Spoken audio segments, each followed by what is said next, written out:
buenos días. Nosotros les vamos a presentar el tema de formación reticular y sistema límbico y sus respectivas correlaciones. El equipo está conformado por Yerit Pérez, Katia Sáenz, Emilia Sánchez y su servidora Natalia Rodríguez.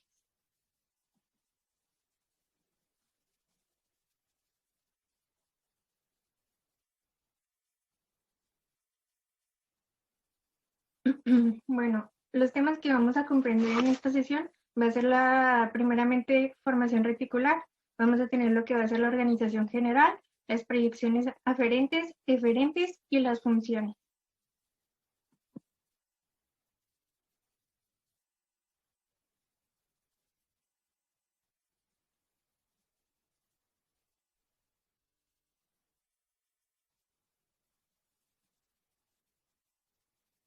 Ok, como formación reticular, primeramente vamos a tener que va a ser una red continua formada por células y fibras nerviosas asentadas en zonas profundas.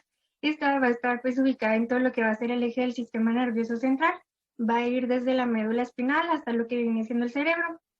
Esta se va a extender pues desde que viene siendo la médula espinal, va a atravesar la médula oblongada, el puente, el mesencéfalo, el subtálamo, el hipotálamo y el tálamo. Va a estar situada pues entre los tractos y núcleos nerviosos importantes y a través de sus múltiples conexiones vamos a tener que las dendritas van a permitir aferencias de vías ascendentes y descendentes. Esto va a permitir que haya actividad en los músculos esqueléticos, en las sensaciones somáticas y viscerales y en los sistemas autónomos y endocrinos. E incluso también va a haber pues lo que viene siendo a nivel de conciencia y de las vías polisinápticas.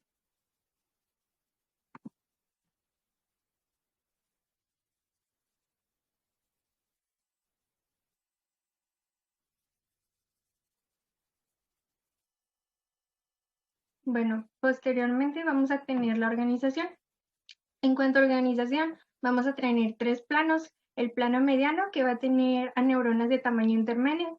El plano medio, que va a tener a las neuronas grandes, y el plano lateral, que va a estar compuesto por neuronas pequeñas. En cuanto a la zona inferior de esta prolongación, va a estar continua con las interneuronas de la sustancia gris de la médula espinal, y en la zona superior va a estar en continuación con la zona de intercambio de impulsos hacia la corteza cerebral.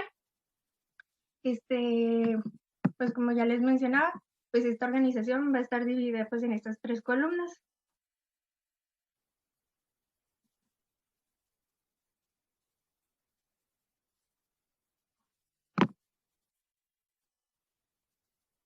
Bueno, posteriormente vamos a tener las proyecciones aferentes. Como ya habíamos visto, va a haber pues muchas proyecciones aferentes diferentes que pues se van a estar proyectando en esa proyección, dado pues la longitud que recorre pues esta formación.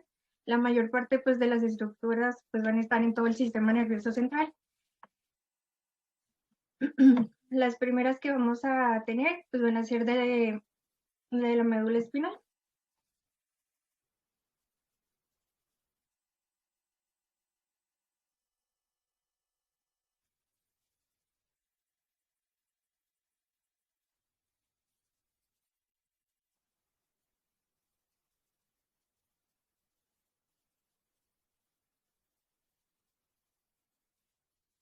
Ok, como vías de la médula espinal, vamos a tener lo que viene siendo el fascículo espinoreticular, que como anteriormente pues ya lo habíamos visto en temas anteriores. En cuanto a sensibilidad, pues va a ser de otras vías ascendentes.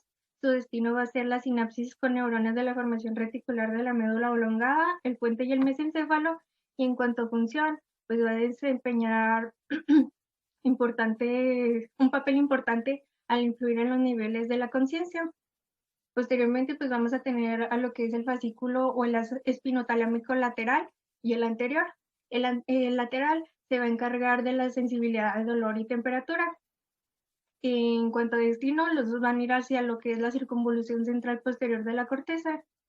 Y en función del lateral, vamos a tener que este va a ser un receptor de sensaciones dolorosas y térmicas. Y el anterior, en cuanto a sensibilidad y función, pues va a ser de tacto leve y de presión y va a estar pues ocupándose de las sensaciones protoprácticas del tacto y de la presión. Y vamos a tener también lo que es el lemnisco medial.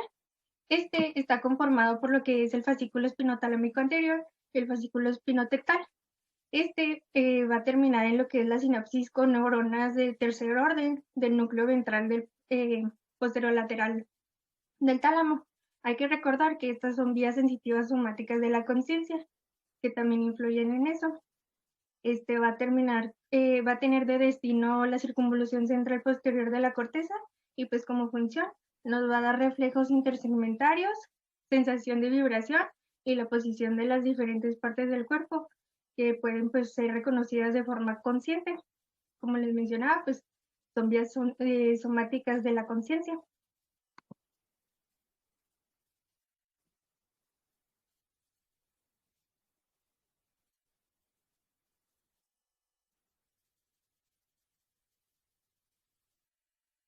Bueno, posteriormente también vamos a tener vías aferentes desde los núcleos de los pares craneales, como es el ejemplo de las fibras aferentes vestibulares, que estas comienzan en lo que viene siendo pues el núcleo vestibular que se encuentra en el tallo cerebral, que va a hacer sinapsis con el cerebelo, y estas pues se van a encargar de transmitir información de la posición y el movimiento de la cabeza.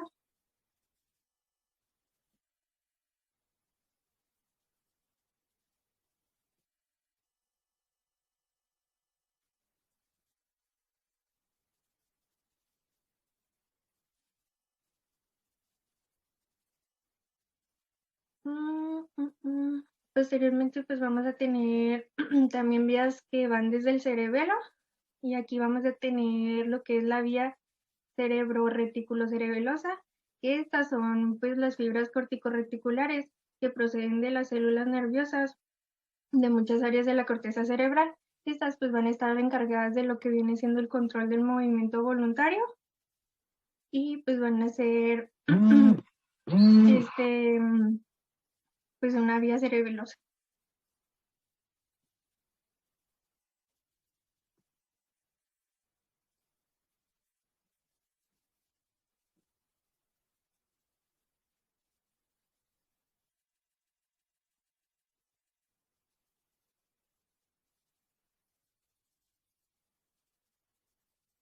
Bueno, como principales conexiones aferentes a la formación reticular, vamos a tener que estas descienden para terminar en la formación reticular del mismo lado. En el lado opuesto del puente o la protuberancia, las células de la formación reticular van a dar origen a lo que vienen siendo las fibras reticulocerebelosas que van a penetrar pues en lo que viene siendo el hemisferio cerebeloso. Esta conexión entre el cerebro y el cerebelo es importante para él.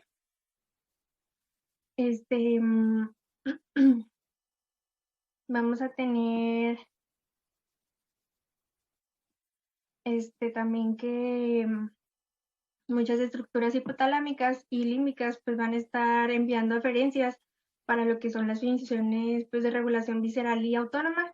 Estas pues van a estar encargadas pues como ya lo mencioné pues de las funciones viscerales y pues también vamos a tener otras fibras aferentes como pues lo son lo de la corteza motora primaria del lóbulo frontal, perdón, y pues desde la corteza somática del lóbulo parietal.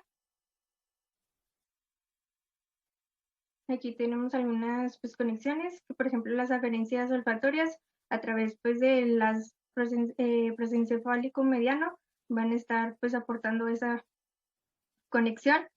De la corteza cerebral pues va a estar a través del córtico reticular, del globo pálido va a estar el tracto pálido tegmentario, del hipotálamo va a ser el área hipotalámica lateral y otros núcleos.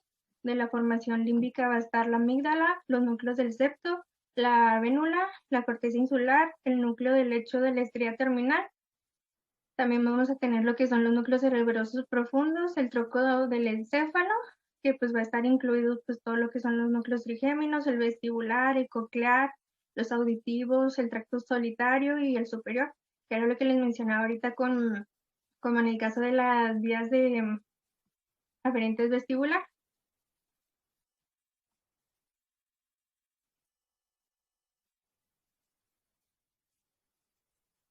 Bueno, posteriormente vamos a tener también lo que son las proyecciones eferentes. Estas van a estar desde el tallo cerebral de la médula espinal. Como ejemplo, pues tenemos lo que son los fascículos reticuloespinales, que como función, pues vamos a tener que estos van a inhibir o facilitar el movimiento voluntario en el hipotálamo y van a controlar los flujos sinápticos y parasimpáticos, simpáticos y parasimpáticos, perdón.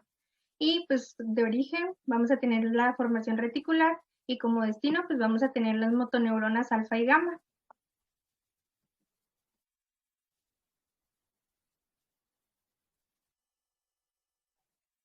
Bueno, posteriormente también tenemos principales conexiones eferentes para la formación reticular. Este sistema activador reticular ascendente, o también conocido como SARA, va a estar pues encargado de la conciencia y la excitación. Pues se va a proyectar a través de núcleos pues inespecíficos, talámicos, hacia la corteza cerebral, dando un proceso de excitación. Pues va a enviar amplias proyecciones axonales a las regiones sensitivas motoras y autónomas de la médula espinal. De esta manera, pues modulando las aferencias pues nosorreceptivas para que pues haya un flujo de salida autónomo y pues que el flujo eferente de las motoneuronas pues sea debido. También la formación reticular va a emitir pues amplias conexiones hacia lo que vienen siendo los núcleos del tronco del encéfalo y también van a estar los centros de regulación y los núcleos autónomos. Para esta modulación, para las funciones viscerales que ya les había mencionado también anteriormente.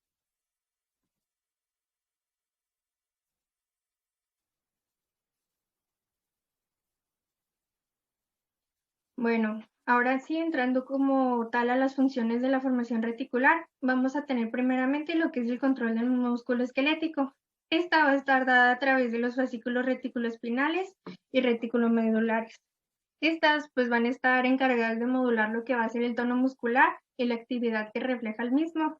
Va a mantener la inhibición recíproca y en lo que viene siendo el fascículo vestibuloespinal va a estar encargado del mantenimiento del tono del músculo pues agradativo cuando pues el sujeto se pone de pie y también va a estar encargado pues de lo que va a ser controlar pues los músculos de la expresión facial como se muestra en la imagen.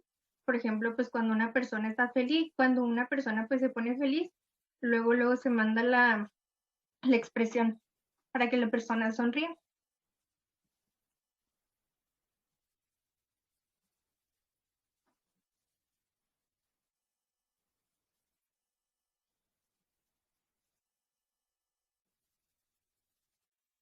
Bueno, posteriormente tenemos la segunda función que va a ser de control de sensaciones somáticas y viscerales, que era lo que pues ya les mencionaba anteriormente, que estas pues pueden influir en todo lo que va a ser las vías ascendentes que van a pasar pues a través de todos los niveles supraespinales.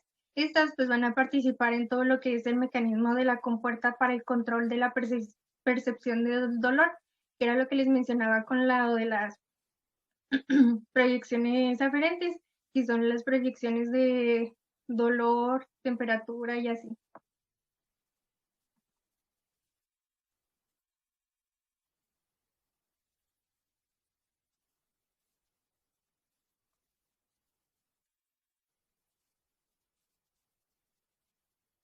Bueno, posteriormente tenemos también lo que es el control del sistema nervioso autónomo.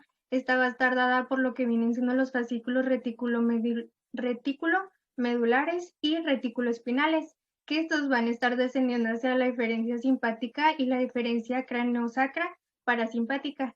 Esta pues va a ejercer un control, pues lo que viene siendo el control, pues como tal, de todo el sistema pues nervioso autónomo, como lo dice, y pues va a ejercer un control mayor para desde la corteza cerebral hacia el hipotálamo y pues hacia todo lo que vienen siendo los núcleos subcorticales también.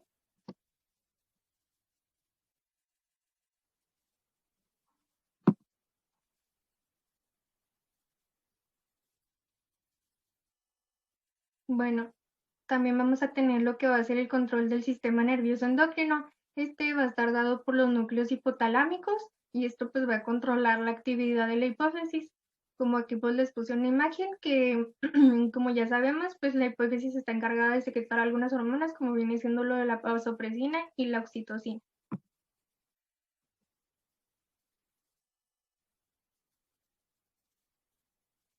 También vamos a tener lo que es la influencia de los relojes biológicos, que esta va a estar encargada pues de los ritmos biológicos a través de múltiples vías aferentes y eferentes hacia el hipotálamo, que es lo que nos va a estar dando lo de la melatonina para pues identificar nosotros cuando nos da sueño y así.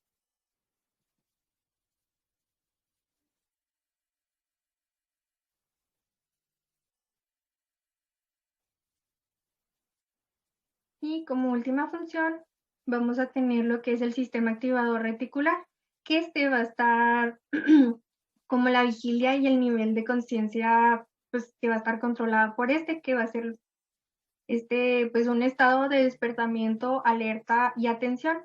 En cambio, pues a la destrucción de este sistema va a estar produciendo lo que va a ser pues un estado de somnolencia o pues ya a tal grado de coma.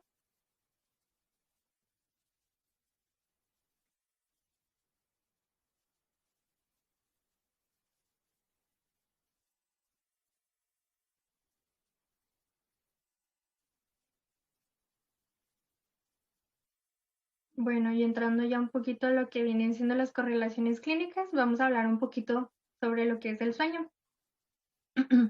El sueño, pues vamos a tener que va a ser pues un estado alterado de la conciencia necesario que pues necesitamos nosotros para el bienestar del organismo. Como dato interesante que encontré pues en lo que estuvimos leyendo, pues es que se estima que el hombre pasa alrededor de un tercio de su vida bajo el efecto del sueño.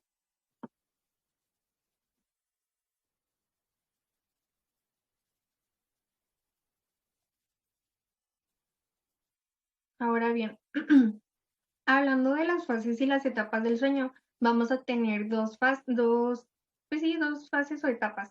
Vamos a tener las de ondas lentas y las de movimientos oculares rápidos, o también abreviadas como MOR, o las de sueños paradójicos. En cuanto a las de ondas lentas, vamos a tener que estas ondas también se conocen como sincronizado, sueño ligero, sueño lento o no MOR, como viene ahí en la imagen. Estas constituyen lo que viene siendo el 75% del periodo de sueño. Estas pues están caracterizadas por un tono muscular reducido, lo que viene siendo disminución de la presión arterial, disminución de la frecuencia cardíaca y respiratoria. Vamos a tener 4 etapas en esta fase, que son la etapa 1, 2, 3 y 4, como se muestra ahí en la imagen, que es la etapa 1 de somnolencia. En esta etapa es de 1 a 7 minutos y es fácil despertar a la persona. En la etapa 2, el sueño es ligero. En esta se requiere de más estímulos para despertar al individuo. En la etapa 3, vamos a tener que va a ser el sueño moderadamente profundo.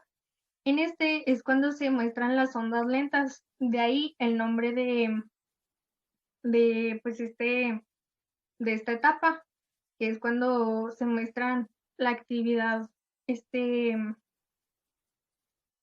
mm, pues sí, de ondas lentas de alto voltaje. Y la cuarta etapa, que va a ser el sueño profundo, que esta pues va a requerir de estímulos muy potentes para poder despertar a lo que es el individuo. Y las otras, la otra etapa o la otra fase va a ser de movimiento ocular rápido, que va a ser la de MOR. Esta pues va a ser también conocida como sueño activo, sueño de ensoñación o sueño profundo. Esta pues va a representar lo que es el 25% del tiempo del sueño en adultos y se va a caracterizar pues, por así decirlo, por lo contrario, va a tener hipotonía en los músculos del cuello, va a tener elevación de la presión arterial, elevación en la frecuencia cardíaca. En el caso de los hombres va a haber erecciones, este, va a haber bruxismo, que es cuando aprietan mucho los dientes al dormir. También va a haber ensoñación, que por eso también se le conoce así, sueño de ensoñación. Y va a tener actividad electroencefalografía irregular y rápida. Y pues en conjunto se dice que durante el sueño el sujeto alterna estas dos etapas, de forma de que en las ondas lentas va a ser de 90 a 100 minutos y del sueño MOR va a ser de 10 a 30 minutos.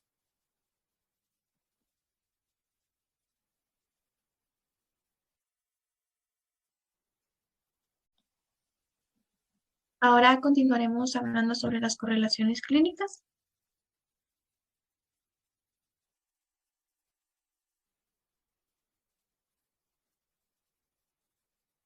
Bueno, como mi compañera había dicho anteriormente, nada más quisiera agregar un poquito sobre las necesidades del sueño y pues que estas van a variar a lo largo del desarrollo. Esto va a ser importante conocer la cantidad del sueño normal en función a la edad, puesto que ya en ocasiones las expectativas del sueño que se consideran bien para los padres difieren en las necesidades reales, por lo que pueden estar refiriendo a un problema de insomnio cuando no lo hay.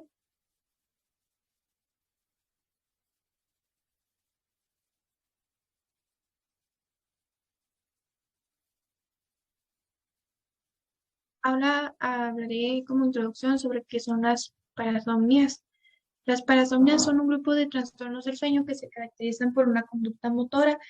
Esta conducta motora son poco comunes y están asociadas con episodios breves o parciales que ocurren al despertar, sin que se produzca una interrupción importante en lo que va a ser el sueño ni una alteración a nivel de la vigilia diurno.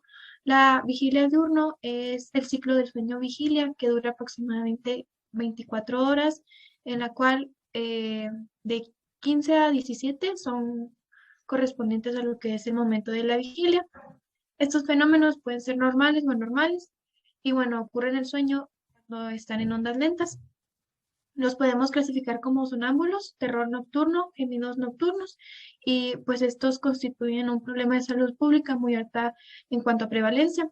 Afecta más a niños y adolescentes que adultos. La porción de niños que lo padecen en forma transitoria es muy elevada y se observa en una evolución crónica aproximadamente en el 30% de la población infantil. Además de que aproximadamente el 2% de los niños se observa por igual en ambos sexos durante una edad intermedia de los 2 a los 8 años y por lo general puede suceder en el primer tercio del ciclo del sueño.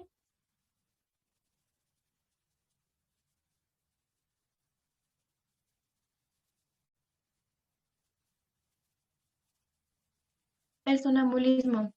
Este es una parasomnia que ocurre en las primeras 3 horas que se concilia el sueño y consiste en sentarse, en caminar o en realizar otros comportamientos complejos durante lo que es el sueño, habitualmente con los ojos abiertos, pero sin una evidencia de reconocimiento. A menudo estos siguen las instrucciones de cómo regresar a la cama. Si bien el sonambulismo es más común en los niños que en los adultos, en los primeros pueden acompañarse de enuresis o terrores nocturnos. Aquí los pacientes pueden hablar entre dientes de forma repetida y algunos sufren lesiones por los obstáculos que tienen de tropezarse, como las escaleras o muebles.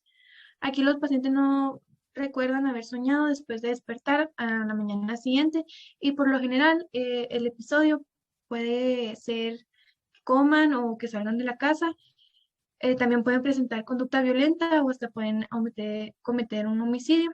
El tratamiento del sonambulismo va dirigido a eliminar los desencadenantes de este y bueno, también se puede realizar un estudio que es el polisomnografía. En algunos casos, los médicos pueden recomendar un estudio que se realiza durante la noche en laboratorios. Se le colocan sensores al cuerpo que van a registrar las ondas cerebrales, el nivel de oxígeno en la sangre y la frecuencia cardíaca o respiratoria, así como los movimientos de las piernas mientras estos duermen. Este estudio se grabará y se documentará para ver su prolongación durante el ciclo del sueño. Y las imágenes que están viendo es de un caso que se hizo en Estados Unidos. Él es Alexander Kay. El caso pues consiste que fue el 9 de diciembre del 2010 y se me hizo interesante ponerlo porque como había dicho anteriormente, estos pueden cometer homicidio. Entonces fue lo que le pasó pues a este muchacho. Tenía 14 años y esa noche llamó al 911 para notificar la muerte de sus padres. Él dice haber escuchado un disparo, pero no sabe lo que sucedió. El último que recuerda fue haberse ido a dormir y al despertar estaba de pie con el arma enfrente y pues sus papás muertos. Entonces, lo diagnosticaron con sonambulismo y pues su caso fue llevado a tribunal. A sus 16 años fue condenado a 20 años por prisión por un múltiple homicidio en primer grado.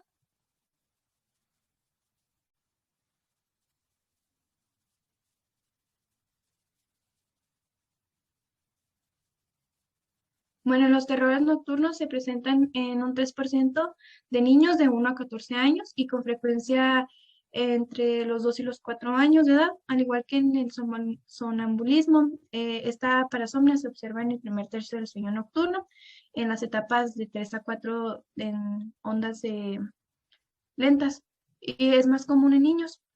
Aquí los pacientes repentinamente gritan y se agitan y parecen estar asustados o intensamente activados. Los episodios pueden provocar sonambulismo, también pueden tener varias conductas autónomas, como sería taquicardia, pupilas dilatadas y sudoración. Además de que estos se aprecian confusos y lloran inconsolablemente. Los pacientes son difíciles de despertar. Los episodios aparecen con más frecuencia frente a los estados de fatiga, de tensión emocional y de suspensión brusca de la siesta. Puede durar unos 10 minutos y al final de este episodio los pacientes se tornan tranquilos y regresan a un sueño profundo. Aquí va a ser importante averiguar si el niño recuerda o no lo que sucedió, pues esto va a ayudar a diferenciar el terror nocturno de lo que son las pesadillas y evitar factores predisponentes como la privación del sueño, la distensión vestical y el uso de fármacos como es la tioridazina y el hidrato de clorán. En casos graves también se puede utilizar el clorazepam por 3 a 6 meses.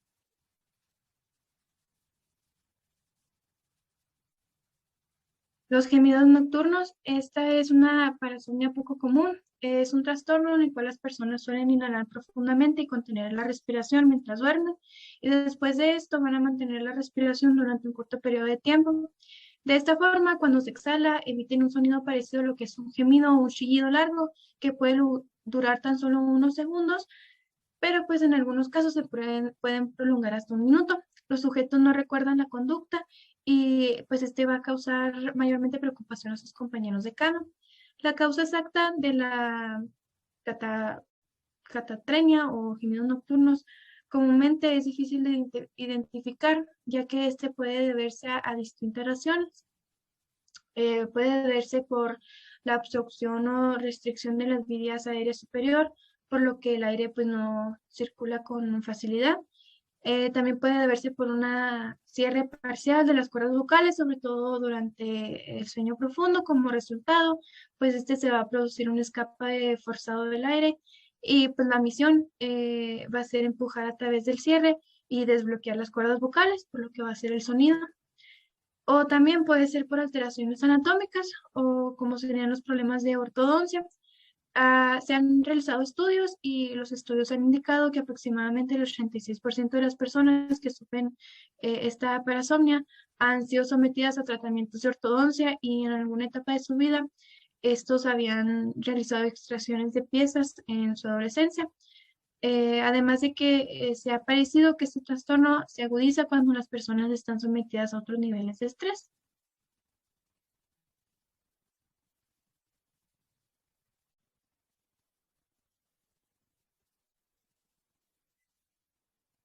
La introducción de movimientos oculares. Esta es una parasomnia más grave. En el sueño hay una verbalización, a veces hay blasfemia y en los movimientos a menudo son agresivos. Pueden agitar sus brazos, pegar puñetazos o patalear. Estos comportamientos pueden representarse al paso o a la acción de sueños de pacientes que, aunque no se tiene pues no hay una razón o pues las razones son desconocidas, no tienen una anatomía normal y este está presente durante el sueño.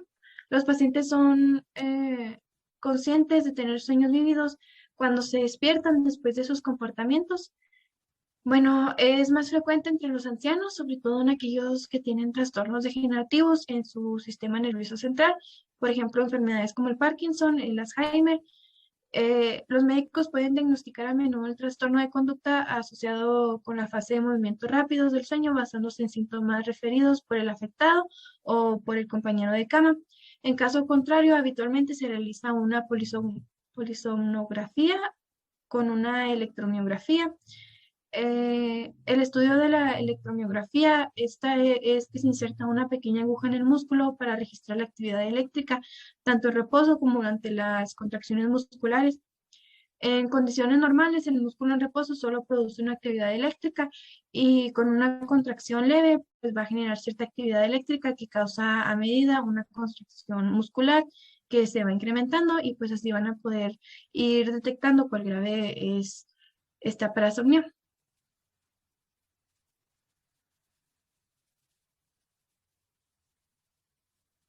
Aquí quise agregar dos tablitas para poder identificar las parasomnias que les he comentado anteriormente. Y bueno, en sí el diagnóstico diferencial de las parasomnias se puede dividir en dos. En un tratamiento psicológico de conducta, que lo podemos dividir en tres, que sería la primera, reducir las implicaciones de los padres al inicio del sueño. La segunda sería la consistencia y la tercera sería el manejo de ansiedad de un niño eh, y de sus padres. Y en la segunda serían adolescentes, descartar lo que es el trastorno psiquiátrico, los horarios del sueño al despertar y la higiene del sueño. Y por higiene del sueño me refiero a un no y un sí, clasificarlo en no toma nicotina, alcohol, y sí, si duerme sus horas, si va a la cama a la misma hora, si realiza su rutina antes de dormir. Y así podemos ir diferenciando en lo que es una pesadilla, un terror nocturno y sonámbulos.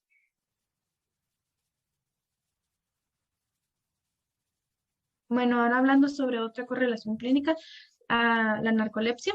Esta es la combinación de una somnolencia excesiva, narcolepsia, y una crisis de pérdida súbita del tono muscular, que sería cataplegia. Esto es provocado por estímulos emocionales, por ejemplo, la risa, la sorpresa, el temor, la excitación y la furia. Y además de esto, parálisis al despertar o parálisis del sueño. Se pueden tener alucinaciones hipnocógicas, que son visiones fugaces de transición de la vigilia a sueño o transición del sueño a vigilia, que estos también pueden presentar sueños nocturnos fragmentados. Actualmente se ha podido clasificar la narcolepsia en dos tipos: la narcolepsia con cataplegia y la narcolepsia sin cataplegia. La tipo 1 será la narcolepsia con cataplegia. Esta es la forma más no, es la forma más usual en cuanto a enfermedad y afecta a 15 personas de 60, no, de 15 a 60 por 1000 habitantes. Esta narcolepsia o somnolencia diurna se acompaña de cataplegia, alucinaciones eh, de transición fugaz, parálisis del sueño y terrores nocturnos. Y la narcolepsia tipo 2 es menos común que la tipo 1, puede presentar somnolencia excesiva. Por lo general es más difícil de diagnosticar, por ende los doctores simplemente hacen el diagnóstico como narcolepsia tipo 1. Siguiente.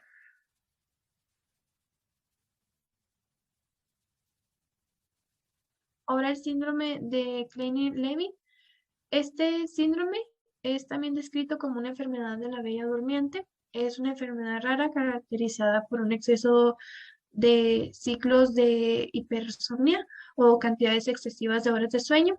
Esto puede ser de hasta 20 horas, que pueden durar días o semanas, durante las cuales el individuo no solo se despierta para comer, y tienen hiperfagia, que es indigestión en cantidades excesivas de alimentos, además de que tienen conducta sexual desinhibida.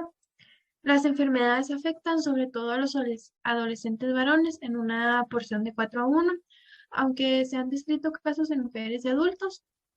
Bueno, aquí cuando están despiertos, los individuos afectados pueden exhibir trastornos de carácter, Por ejemplo, irritabilidad y letargia, que es carencia de energía, y apatía, que es carencia de emociones, desorientación e incluso alucinaciones.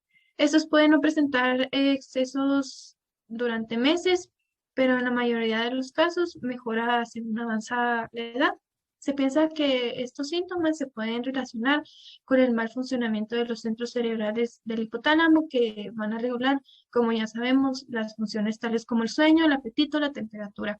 Y también esta va a parecer que se hereda como un rasgo autosómico dominante.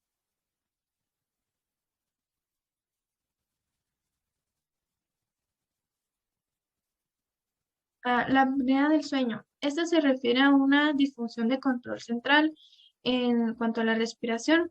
La norma requiere del funcionamiento correcto de varias estructuras del sistema nervioso central y periférico. Si hay unas lesiones en cualquiera de las estructuras, que sean los quimiorreceptores, las vías sensoriales, los centros del tallo cerebral, las vías motoras o los músculos efectores, puede coincidir a anomalías respiratorias durante el sueño. La forma de actividad acompañada de estas lesiones vasculares bilaterales en la médula oblongada posterolateral. Asimismo, existen informes de fenómenos apnéicos relacionados con el sueño en la encefalitis, que también hay trastornos en la unión neuromuscular y afecciones de músculos primarios. Además, también hay en pacientes que están sometidos a cordotomía cervical bilateral para alivio del dolor refractario por cáncer. Esta tiene una prevalencia que se ha cifrado en estudios que se han hecho recientemente como un 24% en varones, un 9% en mujeres y un 2 a 4% en población pediátrica. Puede ser adquirida o congénita. Este presenta síntomas como cansancio crónico, somnolencia diurna, el ronquido o asociado a episodios asfícticos, la hipertensión arterial.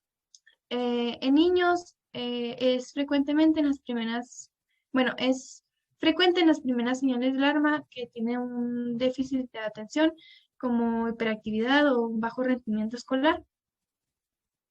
Para poderse considerar patología debe durar como mínimo 10 segundos y el índice de apnea debe ser mayor a 5 horas o bien reducirse a 30 episodios durante 7 días en cuanto se concilia el sueño.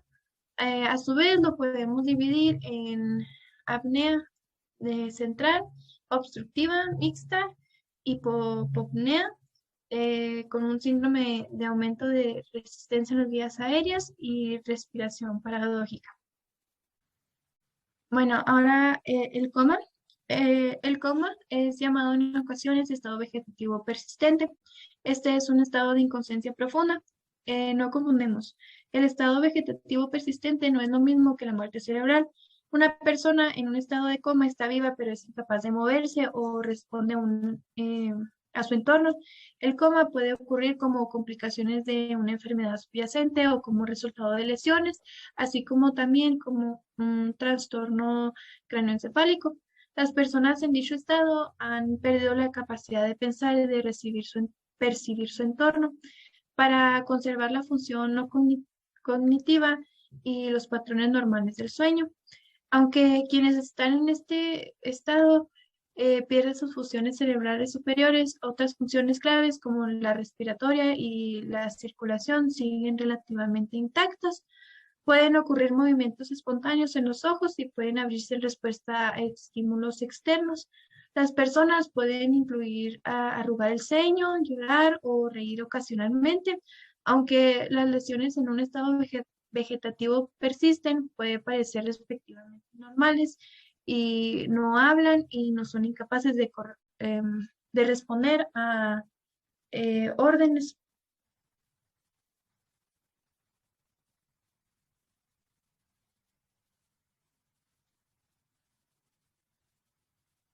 El mutismo asinético es un síndrome difícil de diagnosticar Por una parte, este suele confundirse con otros cuadros que se acompañan de pérdida de conciencia, como el estado vegetativo y los estados de mínima conciencia, o un cuadro clínico con restricción motora total, como el síndrome de cautiverio. Eh, bueno, eh, los estados de mínima conciencia que en esto se refiere, se tiene, se diferencia del mutismo cinético cuando existe una oscilación de conciencia, más que un fallo motivacional, lo que lleva al paciente a no poder expresar ningún deseo.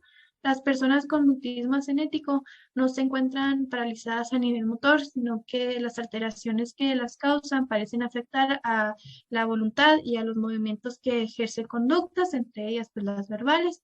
Muchos pacientes son con este trastorno referidos a una resistencia que les impide mover cuando estos intentan hacerlo.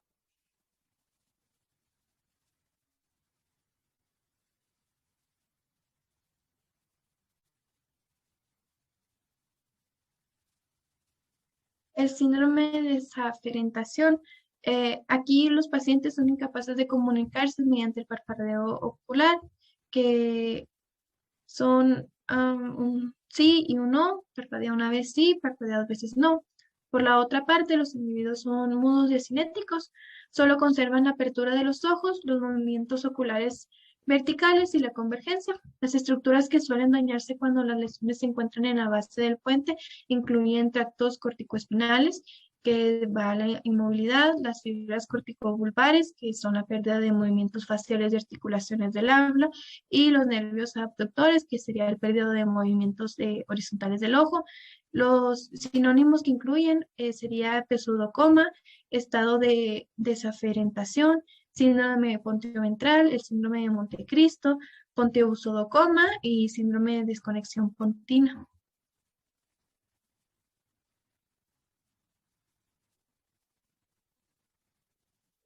Y por último tenemos la muerte cerebral. La muerte encefálica se refiere como cese irreversible de las funciones totales de estructuras neurológicas intracraneales, tanto en los hemisferios cerebrales como en el tronco encefálico. Estas situaciones aparecen cuando la presión intracraneal supera la presión arterial sistólica que esté en el paciente, lo que da lugar a una parada circulatoria cerebral. Este va a ser un estado de daño irreversible del cerebro tan grave que no es posible ya conservar las funciones respiratorias y cardiovasculares normales. La muerte cerebral ocurre cuando el daño irreversible eh, está en homeostasis interna y provoca la destrucción celular. A pesar de que existen los dispositivos mecánicos que puedan preservar otros organismos y la función en cuanto a tiempo, el cuerpo cerebralmente muerto a pesar de todos los cuidados, va a desarrollar insuficiencia de la circulación en general, va también a presentar pérdida de los posibles órganos de trasplante y de otras maneras, en cuanto pasen los días, va a ir cesando sus latidos cardíacos. Antes de declarar un estado de muerte cerebral, se deben verificar varios criterios. Como punto número uno sería la ausencia de reflejos fotomotor. Aquí sería para explorar este reflejo, se ilumina la pupila por una luz potente y en caso de que el diagnóstico sea posible, no se producirá ninguna modificación en cuanto al tamaño de la pupila. Después tendríamos una ausencia de reflejo corneal, que aquí sería al estimular la córnea con una torunda de algodón y pues si no hay una respuesta motriz, como sería un parpadeo o una retirada, ni vegetativa, que sería un lagrimeo o un enrojecimiento, se confirma su ausencia. Después sería una ausencia de movimientos faciales, ausencia de movimientos musculares espontáneos o provocados, ausencia de reflejos oculovestibulares. Aquí se eleva la cabeza a 30 grados y se inyectan 50 mililitros de agua eh, al conducto auditivo externo, manteniendo abiertos los ojos de los párpados para poder diagnosticar que no haya ninguna reacción, no hay ningún gesto. Después tendremos la ausencia de reflejos oculocefálicos, que se mantienen los párpados abiertos y después se realiza un giro brusco de la cabeza de un lado a otro a ver si esto reacciona. Ausencia de reflejos nauseosos y ausencia de reflejos pertusígeno, que aquí se introducirá de forma reiterada una sonda a través del tubo endotraqueal hasta las vías respiratorias bajas. Y por último, sería la ausencia de la respiración espontánea.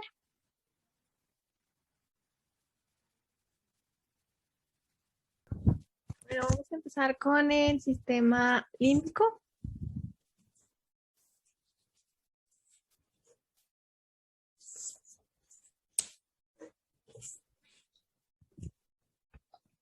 Este va a comprender la formación del hipocampo, las vías de conexión del sistema límbico, la estructura del hipocampo y la circunvalación dentada, las conexiones aferentes del hipocampo, las conexiones eferentes del hipocampo y las funciones del sistema límbico. Para empezar con este, vamos a dar como la definición primero de límbico, que este significa borde o margen.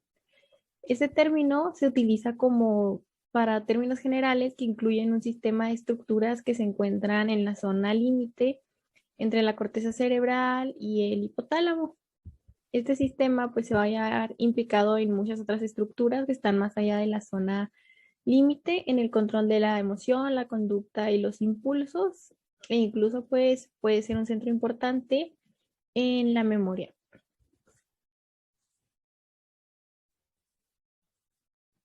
Después tenemos la formación del hipocampo. Bueno, vamos a tener que el hipocampo va a ser una elevación curvada de sustancia gris que se va a extender pues a través de todo el piso del asta inferior del ventrículo lateral. Su extremo anterior, este se expande y forma el pie del hipocampo. Este se denomina hipocampo porque va a parecer como un caballito de mar en un corte coronal. Su superficie ventral pues está cubierta por el epéndimo y por abajo del cual se va a encontrar una capa fina de sustancia blanca que se denomina alvéolo. Van a ser como fibras nerviosas que están organizadas en el hipocampo y van a converger para formar unas que se denomina fimbria, que a su vez esta se continúa con el pilar del fornix. También tenemos que el hipocampo va a terminar en su porción posterior por debajo del esplenio del cuerpo calloso y va a tener un giro dentado, que esta es una banda de sustancia gris estrecha que se encuentra entre la fimbria del hipocampo y la circunvalación del parahipocampo. Tenemos que en su porción posterior pues va a acompañar la fimbria casi hasta el esplenio del cuerpo calloso y se va a continuar del inducium griseum, que este es una fina capa de sustancia gris, que es como un vestigio que va a cubrir la superficie superior del cuerpo calloso.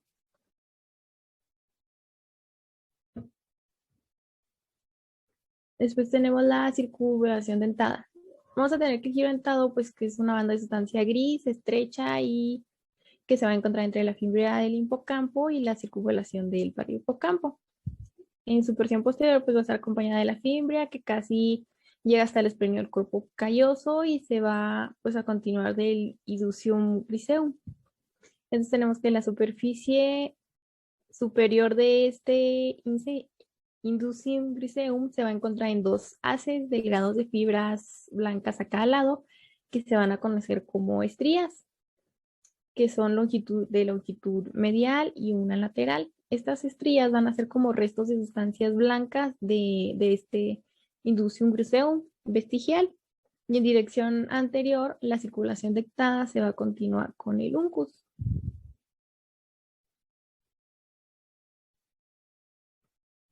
Después tenemos el cuerpo amigdalino. Bueno, el cuerpo amigdalino vamos a tener que va a parecer como una almendra y va a estar situado por adelante y en parte pues por encima de la punta del asta inferior del ventrículo lateral del cerebro. Vamos a tener que se va a fusionar con la punta de la cola del núcleo caudado y que ha pasado hacia adelante del techo del asta inferior del ventrículo lateral. Va a tener una estría terminal que esta pues va a emerger en su cara posterior. Vamos a tener que este cuerpo amigdalino va a consistir como en un complejo de núcleos que pueden agruparse en un grupo basolateral de mayor tamaño y un grupo corticomedial que es más pequeño.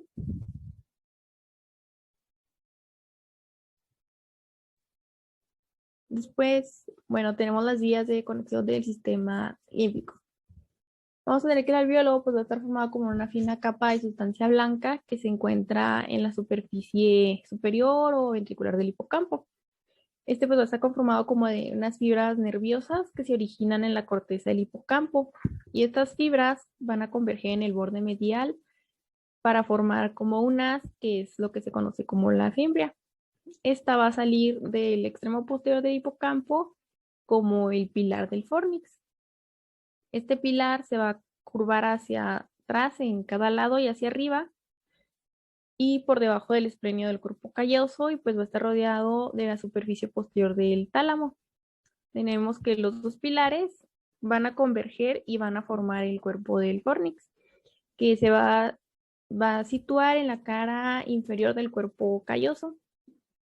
Después tenemos que cuando estos dos pilares pues se juntan, se van a conectar con unas fibras transversas que son la comisura del fornix y estas van a formar como, van a cruzar hacia los lados y se van a unir al hipocampo en ambos lados. Tenemos que por delante del cuerpo del fornix va a estar conectado a la cara inferior del cuerpo calloso por el septo pelúcido. Y por debajo del cuerpo del Fonix se está relacionado con una tela y con el techo del epéndimo del tercer ventrículo. Tenemos que este cuerpo se divide en, en su porción anterior en dos pilares anteriores del fornix y cada uno pues se van a curvar hacia adelante y van a alcanzar hasta abajo sobre el agujero interventricular o también conocido como el agujero de Monro. Después tenemos que pues cada pilar va a desaparecer en la pared lateral del tercer ventrículo y alcanza el cuerpo mamilar. Tenemos que el tracto mamilotalámico va a dar como importantes conexiones entre el cuerpo mamilar y el grupo de núcleos anteriores del tálamo.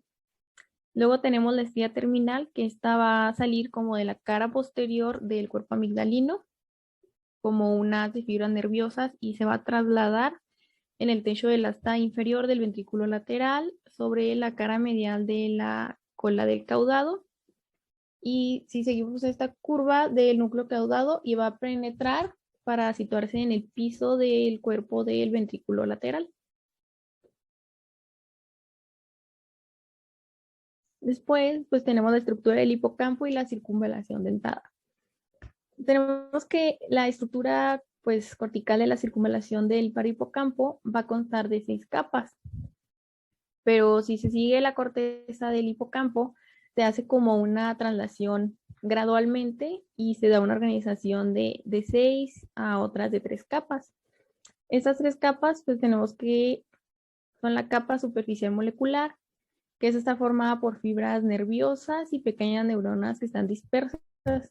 Después tenemos la capa piramidal, que está formada por muchas neuronas grandes, pues de forma piramidal. Y la capa poliforma interna, que esta es una estructura pues es similar a la capa poliforma de la corteza que pues se observa pues en otro lugar. Entonces tenemos que esta circulación dentada también tiene 3 capas, pero la capa piramidal se reemplaza por la capa granular y esta granular está formada por neuronas redondeadas o ovaladas que están distribuidas de pues, manera compacta, de las que surgen unos axones que van a terminar en las dendritas de las células piramidales en el hipocampo.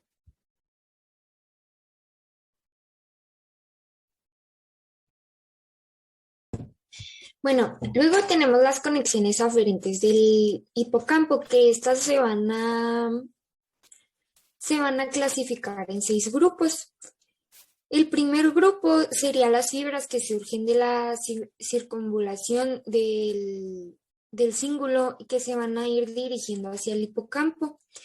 En el segundo, las fibras van a surgir de núcleos septales que vendrían siendo los núcleos que se encuentran dentro de la línea media y que van cerca de la comisura anterior.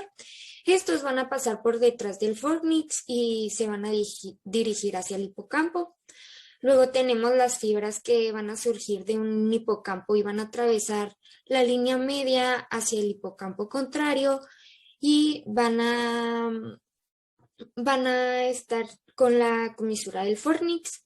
Luego tenemos las fibras que que proceden que proceden del Incidium hirceum y que se van a trasladar a través de la porción posterior de las estrias longitudinales hacia el hipocampo. En el grupo número 5, las fibras que proceden del área entorrinal o de la corteza que van relacionadas con el área olfatoria se van a dirigir hacia el hipocampo. Y en el último grupo, estas fibras van a surgir de las circunvulaciones dentadas y del parahipocampo para dirigirse hacia el hipocampo.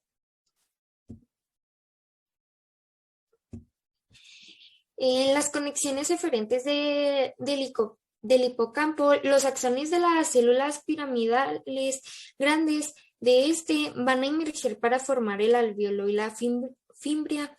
La fimbria va a ser muy continua con el pilar del fornix. Los dos pilares van a converger para formar el cuerpo del fornix y a su vez se van a ir dividiendo para que cada uno se vaya curviendo hacia abajo y hacia adelante por delante de los agujeros interventriculares, para que así las fibras contenidas del fornix se vayan distribuyendo hacia las siguientes regiones. Luego, en la vía anatómica van a ser muy complejas que se van a indicar las estructuras que forman en el sistema limbídico, que no solo van a estar interconectadas, sino que también van a estar en fibras de proyección hacia muchas distintas partes del sistema nervioso.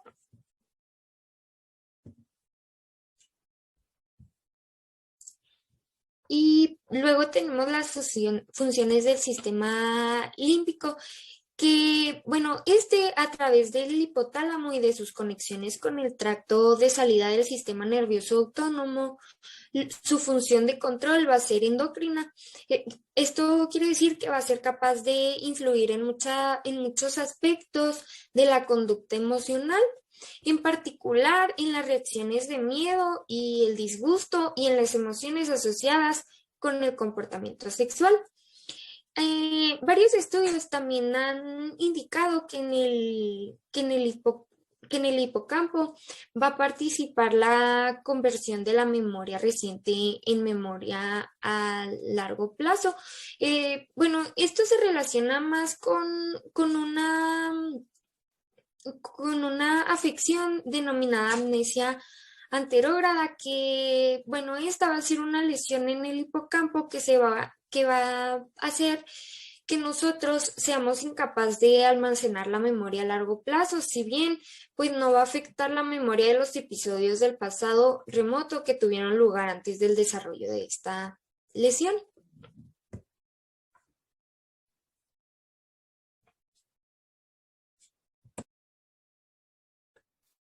Bueno, después tenemos las correlaciones clínicas. La primera, pues vamos a tener las anormalidades de la olfacción. Tenemos que, por ejemplo, cuando hay resfriados comunes, los receptores olfatorios nasales se ven afectados, causando pues una disminución o una pérdida bilateral del olfato.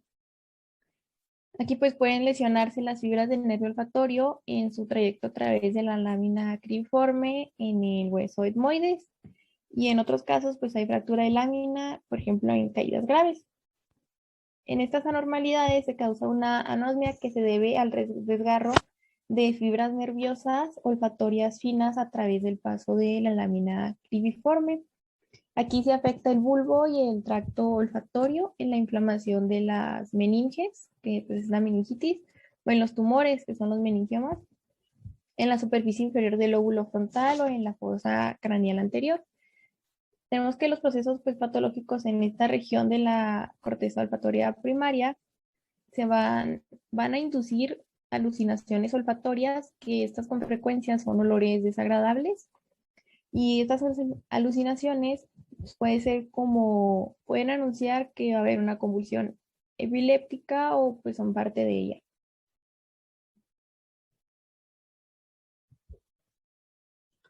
Después tenemos las afecciones de la memoria. Estos son la recuperación de la información. Estos son defectos más o menos, pueden causar un deterioro de la memoria como la amnesia, o al parecer pues también la memoria depende de dos cambios precisos, que es un fenómeno electrónico de naturaleza temporal de la membrana, que es una alteración permanente, una más estable o en la química del sistema nervioso. Después tenemos los tipos de afecciones de la memoria. Tenemos la memoria explícita o declarativa. Esta se refiere a la recuperación consciente de lo que presenta. Apoya el aprendizaje, por ejemplo, de retención de hechos y recuerdos conscientes de acontecimientos previos, como por ejemplo un porqué. Aquí existen dos tipos de memoria declarativa, es la episódica y la semántica. Episódica, que es como única, son recuerdos de hechos y acontecimientos que se experimentaron pues de manera personal, que tiene un espacio y tiempo, y es un espacio, un lugar donde pasó y como un tiempo especial. Por ejemplo, el recuerdo del consumo de algún tipo específico de alimentos en un restaurante, que puede ser corto o a largo plazo. El corto plazo, se refiere como a recuerdos de una cantidad limitada de información, como por ejemplo un número telefónico de 7 dígitos, que se conserva pues de manera constante en la conciencia por un tiempo corto de unos 60 segundos, y esta memoria pues va a desaparecer en unos segundos, y si no se renueva, pues se renueva de manera continua. Mientras que la memoria a largo plazo, esta se refiere a la memoria que se recobra después de varios periodos mayores de un minuto. En el caso de la memoria remota, pues es un tiempo pasado más distante. Después, pues el tipo de semántica, esta es una diversidad como genérica. Se refiere a la memoria del reconocimiento, por ejemplo, de algo de una enciclopedia adquirido, como el significado de palabras, hechos, aritméticos o una información pues, geográfica o de historia. Por ejemplo, ¿cuál es la capital de Francia? Después tenemos la memoria implícita. Es donde se apoya el aprendizaje y la retención de habilidades, o sea, del saber cómo. Aquí existen dos tipos. Es la memoria de procedimientos, que es el aprendizaje de una habilidad. Esta es una ejecución repetida de un acto, por ejemplo, motor como conducir o montar una bicicleta, y se mejora para pues, mejorar la actividad en un futuro en el mismo acto. Y es resistente al olvido. Mientras que la memoria de preparación, es un incremento por tiempo corto de una acción basada, como por ejemplo completar una palabra de 3 frases o una sola palabra que ya fue mencionada antes, o reconocer una palabra o una fotografía con mayor rapidez o precisión por exposición previa. Después tenemos la memoria episódica. Bueno, aquí tenemos que la corteza temporal mesial, o sea, lo que vendría siendo el hipocampo, la corteza torninal, como perinal, y el giro parahipocámpico es esencial para este tipo de memoria. Tenemos que las personas con una recesión bilateral del hipocampo o lesiones adquiridas, como por ejemplo el de la encefalitis por herpes simple, aquí son incapaces de adquirir una nueva memoria explícita, declarativa o por una amnesia anterógrada. Vamos a tener que estos enfermos retienen nueva información después de un periodo de 40 a 60 segundos. Sus lesiones se van a extender más allá del hipocampo e incluyen las regiones temporales mesiales adyacentes, y se van a acompañar de una amnesia anterógrada, retrógrada o ambas, y son graves.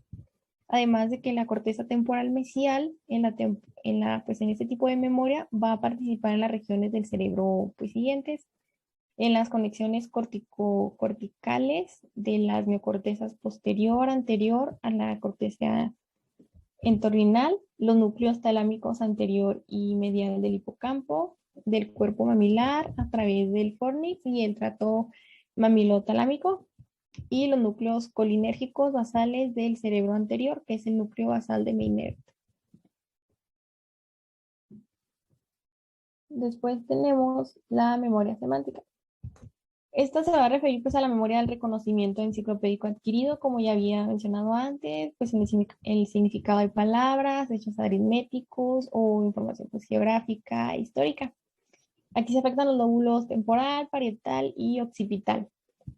Aquí va a haber un deterioro que se va a observar, por ejemplo, en personas que tienen lesiones bilaterales en la corteza anterior, como puede ser la encefalitis por herpes simple y la enfermedad de Alzheimer. Después tenemos pues otras correlaciones anatómicas de la memoria. Tenemos la memoria a corto plazo laboral, que aquí tenemos que los estudios sobre la memoria a corto plazo van a señalar que son dos sistemas naturales separados que controlan la información, que es la verbal y la no verbal. Entonces aquí las personas van a tener un dominio del hemisferio izquierdo para el lenguaje y la corteza profunda prefrontal izquierda, y va a ayudar a la memoria laboral para el material verbal, y la corteza prefrontal derecha apoya la memoria laboral para datos que no son verbales. En labores, las decisiones laborales iniciales, pues esto no afecta la memoria laboral. Después tenemos la memoria de procedimientos, que este es el aprendizaje de una habilidad, o sea, es una función de circuitos subcortical. En particular, aquí tenemos los ganglios basales y el cerebro, y por lo consiguiente esta no va a afectar la normalidad de la temporal mesial. Y por último, la memoria de preparación. Aquí no hay como certeza de la base neural de la memoria de preparación. Este es muy probable que se relacione, por ejemplo, con áreas sensoriales y asociaciones unimodales.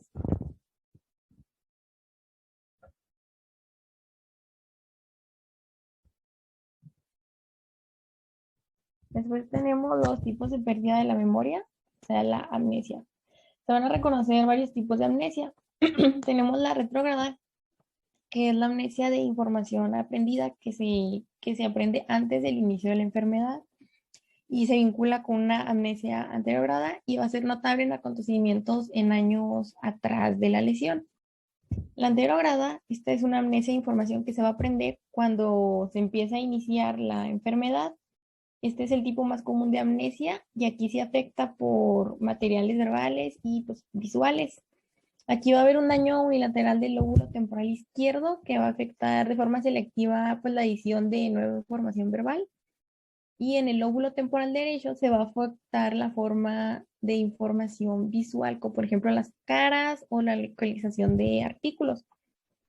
La global, esta es una variedad anterograda, esta es más grave y aguda y transitoria. Este va a tener periodos variables de amnesia retrógrada, donde no se va a poder recuperar, o sea, la información a través de ningún conducto sensorial. Y luego tenemos la de específica de modalidad. Esta va a ser la incapacidad de recuperar la memoria a través de un canal específico, como por ejemplo la visión. Y tenemos que esta puede ser permanente o, por ejemplo, pues la enfermedad puede ser transitoria o de Alzheimer. Después tenemos el síndrome de Wernicke-Korsakoff. Este se va a caracterizar por una amnesia anterógrada y retrógrada graves. Vamos a tener que la causa de este síndrome es una carencia de vitamina B que pues, resulta en la desnutrición relacionada con el consumo crónico del alcohol. Esta lesión va a incluir los núcleos talámico dorsomedial y de la línea media, el cuerpo mamilar y la corteza cerebral frontal. Después tenemos la amnesia global transitoria. Esta pues es un padecimiento de corto plazo. Se reconoce porque hay una pérdida de la memoria en acontecimientos recientes y va a haber una incapacidad temporal de retener pues, nueva información. Y hay una amnesia retrógrada de extensión variable. Aquí no se afecta la memoria inmediata. Casi siempre presenta una recuperación, por ejemplo, muy completa en el transcurso de unas cuantas horas. Esta pues puede relacionarse, por ejemplo, con la epilepsia, la cefalea migrañosa y un tumor. Aquí va a haber una isquemia bilateral transitoria en la circulación cerebral posterior y va a afectar estructuras del lóbulo temporal medio. Cuando hay episodios de amnesia global transitoria, ocurren acontecimientos o actividades como por ejemplo están haciendo ejercicio, una emoción intensa, donde hay una temperatura extrema o en la ducha.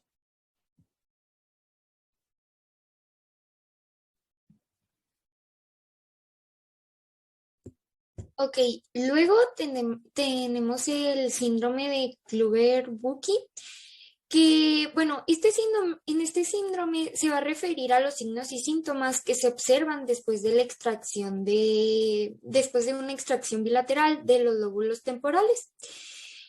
Los pacientes que presentan este síndrome se van a volver más dóciles y más insensibles y no van a mostrar signos ni de miedo ni de disgusto. Este síndrome nos va a traer un aumento de apetito y de actividad sexual. Y algo muy característico de este síndrome es que los pacientes que lo presentan pues no van a ser capaces de reconocer los objetos que ven.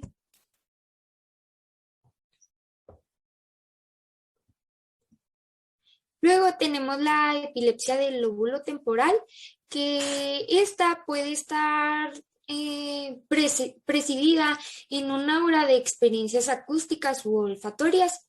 En los pacientes van a estar van a estar muy confusos, van a estar ansiosos, van a estar dóciles y van a empezar a realizar movimientos automáticos y complicados. Por decir, aquí los pacientes empiezan a tener comportamientos muy extraños, como desvestirse en público y tras sufrir tras sufrir esta convulsión, no van a recordar en absoluto lo que acaba de pasar, lo que acaba de pasar respectivamente. Luego tenemos la esquizofrenia, que esta va a ser una alteración crónica del pensamiento, del aplanamiento afectivo y del retroalimento emocional. En este se pueden observar ideas delirantes paranoideas que van a traer consigo alucinaciones auditivas, perdón. Los síntomas de esta se pueden reducir y se pueden bloquear los síntomas de esta se reducen bloqueando los receptores límbicos de dopamina mediante fármacos. Un ejemplo de pues sería la administración de fenotiazina, pero al igual que la mayoría de los fármacos, esta nos puede traer importantes efectos secundarios como en los receptores dopaminérgicos dentro del sistema extrapiramidal. Luego tenemos la enfermedad del Alzheimer, que esta va a ser una enfermedad degenerativa del encéfalo que aparece a partir de la edad mediana tardía de la vida. El riesgo de esta enfermedad va a ir aumentando mucho con el paso de los años. Y la causa de esta enfermedad no es específica, pero se relaciona mucho a que es una enfermedad genética, ya que se han encontrado que en algunos genes, hay la presencia de esta enfermedad que pues nos causan un síndrome clínico y anatopatológico. En este síndrome los síntomas que nosotros vamos a encontrar va a ser la pérdida precoz de la memoria, la desintegración de la personalidad, la desorientación completa, el deterioro del habla y la inquietud con los síntomas habituales. Ya en etapas muy avanzadas, el paciente puede empudecer y tener inconsciencia o quedarse encamado y habitualmente fallece a causa de cualquier enfermedad. Esta enfermedad en el estudio microscópico se ha visto que los cambios van a afectar a toda la corteza cerebral, pero que van a comenzar afectando principalmente a algunas regiones del encéfalo. que serían principalmente la localización del hipocampo, la corteza entorrinal y las áreas de asociación de la corteza cerebral.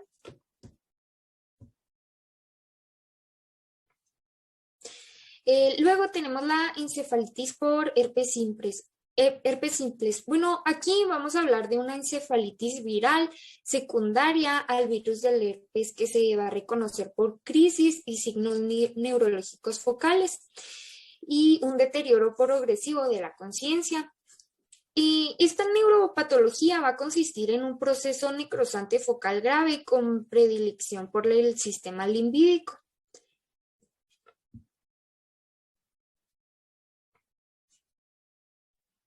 Y esto sería todo de nuestra parte. Muchas gracias.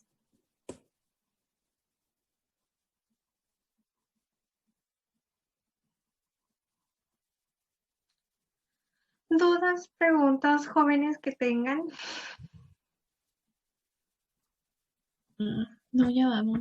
Lo tenemos que subir todas.